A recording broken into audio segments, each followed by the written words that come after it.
കൊളോണിവൽക്കരണത്തിൻ്റെ ഭാഗമായി ലിബിയയിലെത്തിയ ഇറ്റാലിയൻ ഭരണകൂടത്തെ 2 ദശാബ്ദത്തിലേറെ കാലം വിരൽ തുമ്പിൽ നിർത്തിയ ചരിത്രത്തിൽ തുല്യതയില്ലാത്ത പോരാട്ട വീര്യത്തിൻ്റെ പേരാണ് ഉമർ മുഖ്താർ. 20 വർഷത്തിനുള്ളിൽ ഇറ്റലിക്കെതിരെ ഉമർ മുഖ്താറിൻ്റെ നേതൃത്വത്തിൽ സൈന്യം നടത്തിയത് 74 വൻ പോരാട്ടങ്ങളും 270 സായുധ സംഘടനകളുമായിരുന്നു. സെപ്റ്റംബർ 16 ഉമർ മുഖ്താറിൻ്റെ രക്തസാക്ഷിത്വ ദിനമാണ്. അദ്ദേഹത്തിൻ്റെ കഥ പറയാം. അതിശക്തനായ ഭരണാധികാരിയായി ചരിത്രം വാഴ്ത്തുന്ന ജനറൽ മുസോളിനിക്ക് ലിബിയയിലെ ജനറൽമാരെ മാറ്റേണ്ടി വന്നത് 5 തവണയാണ്. ലിബിയയിൽ സ്വാതന്ത്ര്യത്തിന് വേണ്ടി നിരന്തരം സമരം നയിച്ച ധീരസേനാനിയായിരുന്നു ഉമർ മുഖ്താർ. കിഴക്കൻ ബർഖയുടെ ഭാഗമായി തബറുക്കിനടുത്തുള്ള ജാൻസുളർ എന്ന കൊച്ചു ഗ്രാമത്തിലാണ് അദ്ദേഹത്തിൻ്റെ ജനനം. നിഫ വർഗത്തിൽപ്പെട്ടയാളാണ് ഉമർ മുഖ്താർ. പ്രായത്തിൽ കവിഞ്ഞ പക്വതയും അസാധാരണ പഠന മികവും ഉണ്ടായിരുന്നു.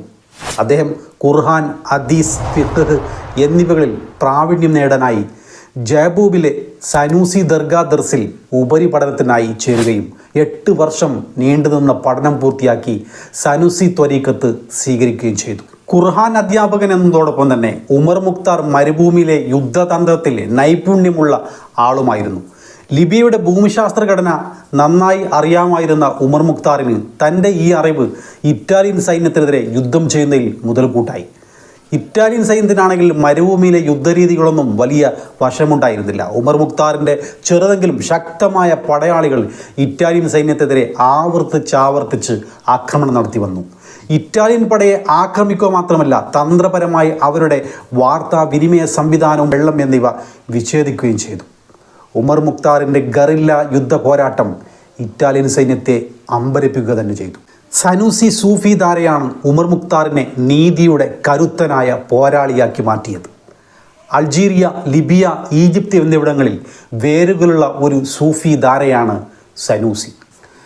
മുഹമ്മദ് ഇബ്നു അലി അസന്നൂസി ഇജാസിൽ മൗലികവാദികൾ പിടിമുറുക്കിയ സമയത്ത് മതഭ്രംശം ആരോപിച്ചും ആശ്രമങ്ങളെ, ശവകുടീരങ്ങളെ ആക്രമിക്കുകയും സൂഫികളെ വധിക്കുകയോ ചെയ്യുന്ന നാടുകടത്തുകയോ ചെയ്യുന്നതിനെ തുടർന്ന് ലിബിയയിലേക്ക് പലായനം ചെയ്തു. പിന്നീട് ലിബിയ കേന്ദ്രീകരിച്ചായിരുന്നു ഈ സൂഫി ധാര വളർന്നു വന്നത്.